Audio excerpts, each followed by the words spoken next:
Hey guys, welcome back to my page and my channel. So for today's episode, I'm gonna show you all of my favorite scents.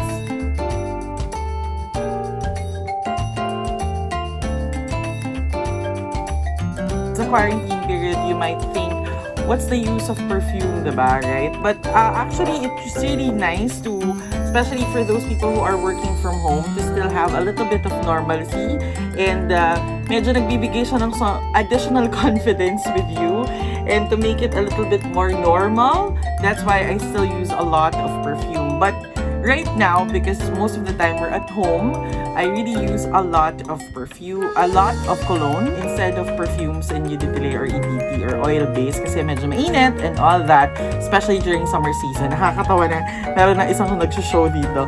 Anyway, so my first on my list is this one. This is Ninuko. So this is my everyday cologne. So Aqua de Colonia.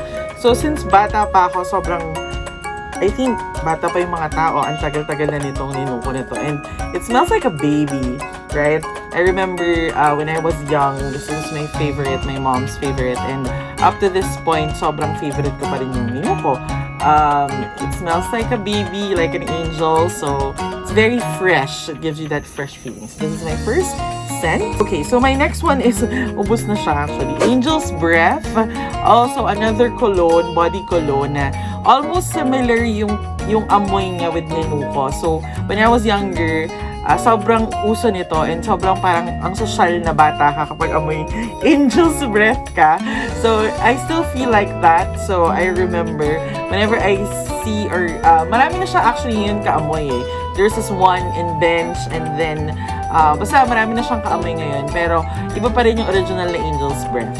So, it still reminds me of my childhood. So, I love it. Now, if I'm going out a little bit and I still want a more lasting feeling, I usually go to Victoria's Secret.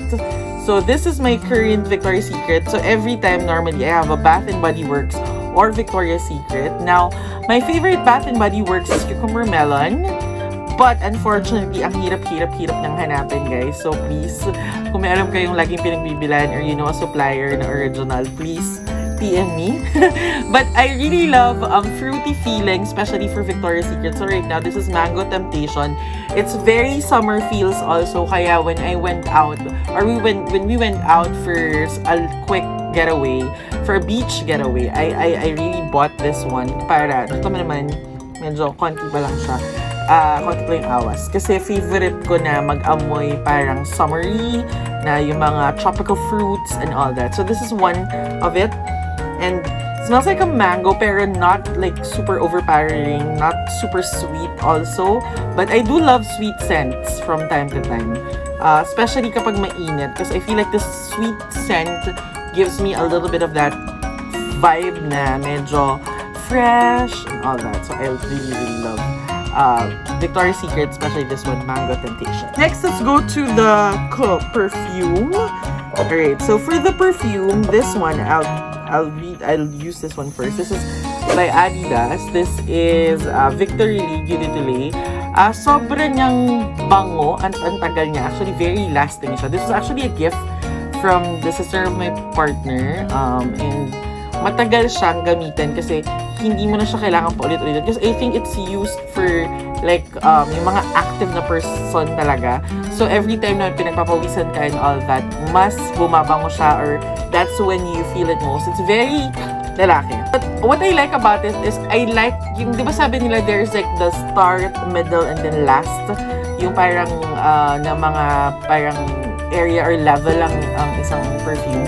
So I actually like the last level of it. Yung kapag tuyong-tuyo na siya, it smells so good, especially sa neck area and sa mga clothes. Because you also have to think of the chemical reaction that it has in your body, diba? So this one, I like the lasting effect. So kapag natutuyo na siya, mas mabango siya for me. Yung initial spray niya is actually very strong for me.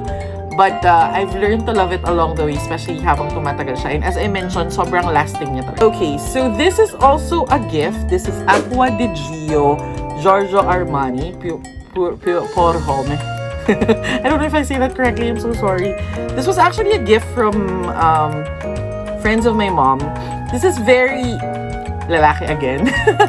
Well, I don't normally use it as much as the other colognes that I have because I feel like it's a bit mature for me.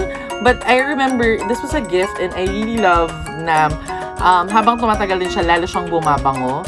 And it's very professional. So I normally wear this when I'm at the office, feeling a little bit more professional, very on my coat or something. I really use this one. Because I don't know about you guys, pero with perfumes, I love that it gives you the certain confidence and boost that you need. Also, so just like this, for example, if I feel like this is a mature scent, it gives me that certain confidence of being a mature individual or worker. I don't know. I just feel like that. So, kaya, I love this. I really do. But I don't normally use it on a daily basis and I don't normally use it if I'm at home. CK Black or B. I'm not sure if B Black, but some say it's CK Black. Actually, I'm a big fan of CK1. I remember when I bought this one, I was aiming for the CK1 because it's a classic one. I used to also have one. Wala na siya ngayon, pero hindi na ako bumili dahil pandemic. I like na it's very simple. This is one of those na mabango ka pero simple lang. Hindi siya outstanding, hindi siya sobrang ano. So, normally, I use this when I'm in the club. I don't know. Pero normally, pag lumalabas ako sa gabi, I find it very sexy. The smell of it. Sleek, sexy, but simple. Not too much. So, yeah. I think lahat ng CK ganun, very classic lang siya. So, yeah, I love this.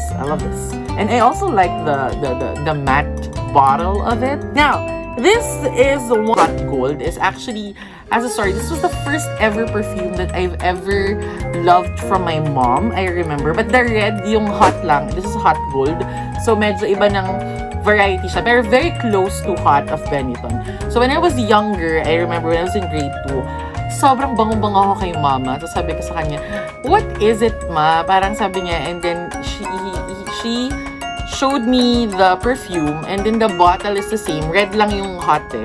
And then I remember, sabi ko, sobrang cute nito. Just parang it's so weird at the time when you were younger. Parang you don't know how it's gonna. And then, sobrang bango niya.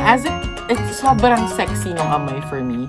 So this is another one of those perfume that I find myself very sexy in. And I know it's a woman's perfume, so the men's talaga is cold and then there's cold silver.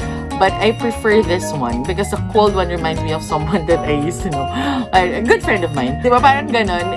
It's good when a scent reminds you of someone. So this one reminds me of my young professional mom that I used to admire.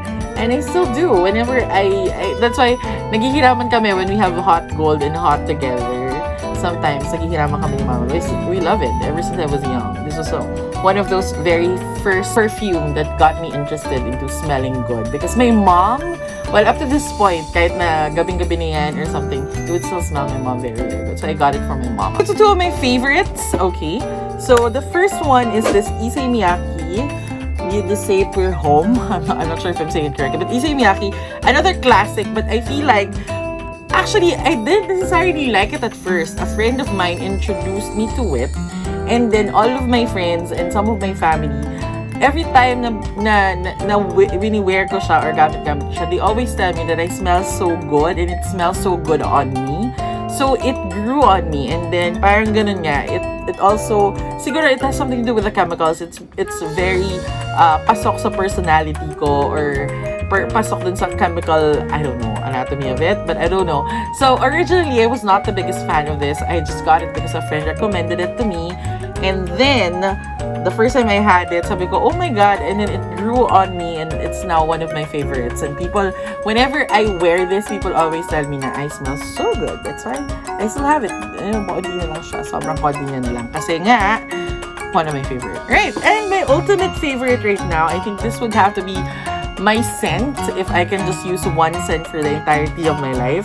This would have to be Carolina Herrera 212 by Men. So this is the classic because I think there's a VIP and sexy Carolina Herrera. This I like more. So I like the smell of it, the beginning, the middle, the end, the lasting effect. I like that it's very manly, professional, but still has that fun, flirty feeling to it that I think as I grew older, I had with me, or still have with me. That's why it represents me. You know, I think a good scent should represent who you are, and it should also brighten up your mood, and it should also add to your personality. So this is my favorite scent. All right. So I hope you guys enjoyed that part, and I hope you enjoyed today's video and content. And share also what your favorite scents are. Maybe I can get more recommendations with you. So for now, these are my scents, and thank you so much. Like and subscribe on my channel.